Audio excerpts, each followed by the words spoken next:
அன்பு வணக்கம். இன்றைக்கி உங்களுக்கு 2024 வெங்கட் பிரபு இயக்கி விஜய் நடித்துள்ள GOAT the greatest of all time அப்படிங்கிற படத்தோட கதை சுருக்கத்தை தான் சொல்ல போகிறேன். இது ஒரு no logic action thriller movie. 2008 கதை ஆரம்பமாகுது. காந்தியும் அவரது குழுவும் ஆன்டி டெரரிசம் ஸ்குவாடில் அண்டர் கவர் ஆஃபீஸர்களாக வேலை பார்த்து வராங்க. காந்தியின் குழுவில் பிரசாந்த், பிரபுதேவா, அஜ்மல் ஆகியோர் இருக்காங்க. இந்த ஸ்குவாடோடைய தலைவன் பார்த்திங்கன்னா ஜெயராம். இப்படி இருக்க அவங்கெல்லாம் தங்களுடைய அடையாளத்தை மறைச்சிக்கிட்டு டூரிஸ்ட் டிபார்ட்மெண்ட்டில் வேலை செஞ்சு வந்துக்கிட்டு இருக்காங்க. இவங்கெல்லாம் அண்டர் கவர் ஆஃபீஸர்ஸு. காந்தியுடைய மனைவி அனு, 2 பேருக்கும் காதலிச்சும் திருமணமாகியிருக்கு. இவங்களுக்கு 5 வயசு மகன் இருக்கான். அவனுடைய பேர் ஜீவன். மேலும் காந்தியின் மனைவி அனு 2வதாக கர்ப்பவதியாக இருக்கா. கென்யாவில் ட்ரெயினில் பாம்பு தயாரிக்க பயன்படுத்தும் வேதிப்பொருளான யுரேனியத்தை கடத்திக்கிட்டு போகிறாரு டெரரிஸ்ட்டு மோகன். அவர் இப்போ தான் தேச துரோகியாக இருக்கார். இதுக்கு முன்னாடி ஒரு ஆஃபீஸராக இருந்தவர் தான். பணத்துக்காக அவர் இப்படி டெரரிஸ்டாக மாறி போயிட்டார். யுரேனியத்தை ட்ரெயினில் கடத்திக்கிட்டு போகிறார் இல்லையா. அப்போ காந்தியும் அவருடைய குழுவும் கென்யாவுக்கு போய் யுரேனியத்தை கைப்பற்றி எடுத்ததோடு அந்த ட்ரெயினுக்கும் பாம் வச்சு தகர்த்திடுறாங்க. அந்த பாம் வெடித்ததில் பயணம் செஞ்ச மோகனும் அவனது மனைவி மற்றும் 2 பிள்ளைகளும் இறந்து போயிட்டாங்க அப்படின்னு ஆராய்ச்சி பார்த்து ரிப்போர்ட்டை எழுதி கொடுக்குறாரு அந்த குழுவில் இருக்கும் பிரபுதேவா. இப்போ இந்தியாவில் காந்தி தன் மனைவி பிள்ளைகளோட சந்தோஷமாக இருந்துக்கிட்டு இருக்காரு. ஒரு மிஷனுக்காக காந்தி பேங்காக்குக்கு போக வேண்டியதாக இருந்துச்சு. காந்தி தன் மனைவி மற்றும் மகன் ஜீவனையும் பேங்காக்குக்கு அழைச்சிக்கிட்டு போகிறாரு. அப்போ அங்கே அவருடைய மனைவிக்கு பிரசவ வலி வந்துடுது. ஹாஸ்பிட்டலில் இருந்த 5 வயது மகன் ஜீவன் தொலைஞ்சு போயிடுறான். காந்தி அணுவுக்கு 2வதா அப்போ ஒரு பெண் குழந்தையும் பிறக்குது. எரிந்த நிலையில் ஒரு சிறுவனின் உடல் ஜீவனுடைய அங்க அடையாளங்களோடு பேங்காக்கில் கண்டுபிடிக்கப்படுது. அது சிறுவன் ஜீவன் தான் அப்படின்னு பேங்காக் அரசும் காந்தியும் அணுவும் முடிவு செஞ்சுட்டு ரொம்ப வருத்தத்தோடு இந்தியாவுக்கு வந்துடுறாங்க. மகனை இழந்ததால் காந்தியின் மனைவிக்கு காந்தியை பிடிக்கல. காந்தியின் அந்த வேலை அண்டர் கவர் ஆஃபீஸரான வேலையை பற்றி இப்போ தெரிஞ்சு அது பிடிக்காமல் போயிடுது. இப்போ காந்தியும் அவருடைய மனைவியும் பிரிந்து வாழ ஆரம்பிக்கிறாங்க. இவங்களுக்கு பிறந்த அந்த மகள் ஜீவிதா அம்மா கூட வளர்ந்து வந்துக்கிட்டு இருக்கா. இப்போ 2024 16 வருஷம் கழித்து காந்தி சென்னையில் இன்டர்நேஷ்னல் ஏர்போர்ட்டில் இமிக்ரேஷன் ஆஃபீஸராக வேலை செஞ்சு வந்துக்கிட்டு இருக்காரு. அவருடைய பழைய பாஸான ஜெயராம் காந்தியை அழைச்சி ரஷ்யாவுக்கு போக சொல்கிறாரு. மாஸ்கோவில் இந்தியன் எம்பசியில் காந்தியின் உதவி தேவைப்படுது அப்படின்னு சொல்கிறாரு ஜெயராம். அங்கே ரஷ்யாவுக்கு போகிறாரு காந்தி. அங்கே ரஷ்யாவில் யுகேந்திரனுடைய தலைமையில் ஒரு கேங் இந்தியன் எம்பசியை தாக்குறாங்க.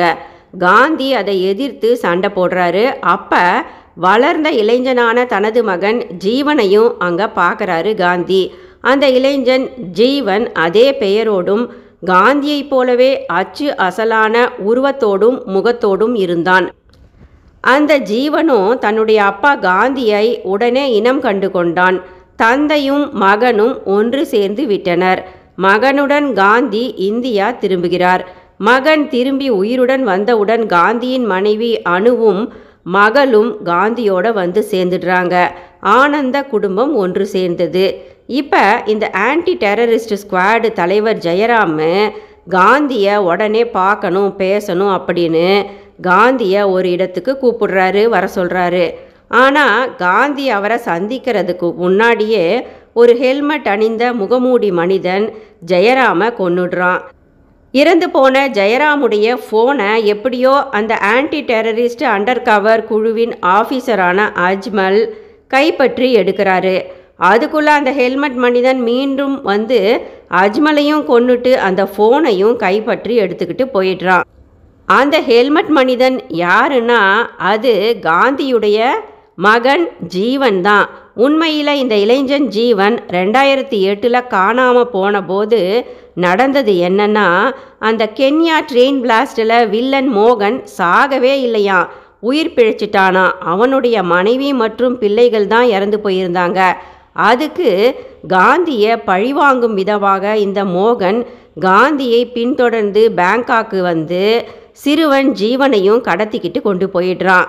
அந்த சிறுவன் ஜீவனை கொண்டு போய் ஒரு சிறுவர் சீர்திருத்த பள்ளியில் விட்டு அதிகமாக அவனை அடிக்க சொல்லி கொடுமைப்படுத்த சொல்லிட்டு பிறகு அங்கே இருந்து அவனை காப்பாற்றுற மாதிரி காப்பாற்றி கொண்டு வந்து அவன் மீது அளவுக்கு அதிகமாக அன்பை கொடுத்து வளர்த்து ஜீவனோட மனசில் விஷத்தை விதைச்சி வளர்த்து வந்தான் இந்த மோகன். உன் அப்பா உன்னை விட்டுட்டு போயிட்டாருப்பா, நான் தான் உன்னை அன்பாக வளர்த்துருக்கேன். என் குடும்பத்தை அழித்ததும் உன்னுடைய அப்பா தான். எனக்கு வயசாயிடுச்சு, எனக்கு பதிலாக உன் அப்பா காந்தியை நீ தான் பழி வாங்கணும் அப்படின்னு சொல்லி சொல்லி வளர்த்திருந்தான் அந்த மோகன். இப்போ ஜீவன் விஷமரமாக வளர்ந்து நிற்கிறான். ஸ்ரீநிதி அப்படிங்கிற பொண்ணை இந்த ஜீவன் இங்கே இந்தியாவில் வந்து காதலிக்க ஆரம்பிச்சிருந்தான். அந்த ஸ்ரீநிதி வேற யாரும் இல்லை, காந்தியின் அந்த அண்டர் கவர் ஆஃபீஸர் நண்பரான பிரசாந்தின் மகள்தான். இப்போ மோகனும் அவனது கூட்டாளியுமான யுகேந்திரனும் இந்தியாவுக்கு வராங்க. சரியான டாக்குமெண்ட் இல்லாமல் ஆஃபீஸர்கள் கிட்ட அவங்க மாட்டிக்கிறாங்க. அப்போ காந்திக்கு உங்களை ரஷ்யாவில் தாக்கிய யுகேந்திரன் இந்தியாவுக்கு வந்திருக்கிறாப்புல தெரியுது, வந்து அடையாளம் காட்டுங்க அப்படின்னு அழைப்பு வருது. காந்தி வந்தால் உடனிருக்கும் மோகனையும் பார்த்து விடுவார். டெரரிஸ்ட் மோகன் உயிருடன் இருப்பதும் தெரிந்துவிடும் என்பதனால் ஜீவன் காந்தியை திசை திருப்ப தன் காதலி ஸ்ரீநிதியை கடத்தி கொள்கிறான். மேலும் யுகேந்திரனையும் கொன்று விடுகிறான் ஜீவன். இந்த நிலையில் தங்களுடன் அண்டர் கவர் ஆஃபீஸராக இருக்கும் சக நண்பன் பிரபுதேவா வில்லன் டெரரிஸ்ட் மோகனுக்காக இது நாள் வரை வேலை செய்து வந்தது இப்போது தெரிந்துவிட்டது காந்திக்கும் பிரசாந்துக்கும். அதனால் ஒரு சந்தர்ப்பத்தில் பிரசாந்த் பிரபுதேவாவையும் கொன்றுவிடுகிறார்.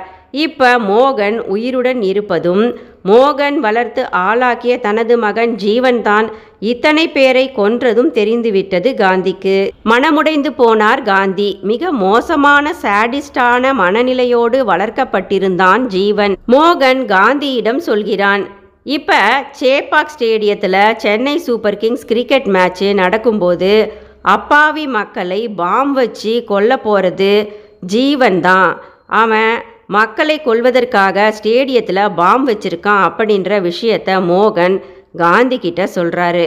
எப்படியாவது அந்த பாம் வெடிக்கிறத தடுக்கணும் அப்படின்னு பதறி போயிடுறாரு காந்தி. அப்போ காந்தியுடைய பிரதரின்லா பிரேம்ஜியும் காந்தியின் மகளும் சேர்ந்து வந்து அந்த பாம் டெட்டனேட்டரை அதாவது ரிமோட்டை கண்டுபிடிச்சி எடுத்து கொண்டு வந்துடுறாங்க. பெரிய விபத்து, பாம் வெடிக்க வேண்டிய அந்த விபத்தும் தவிர்க்கப்பட்டு விட்டது. கடைசியில் காந்தி தன் மகன் ஜீவனையே கொலை செய்து விடுகிறார்.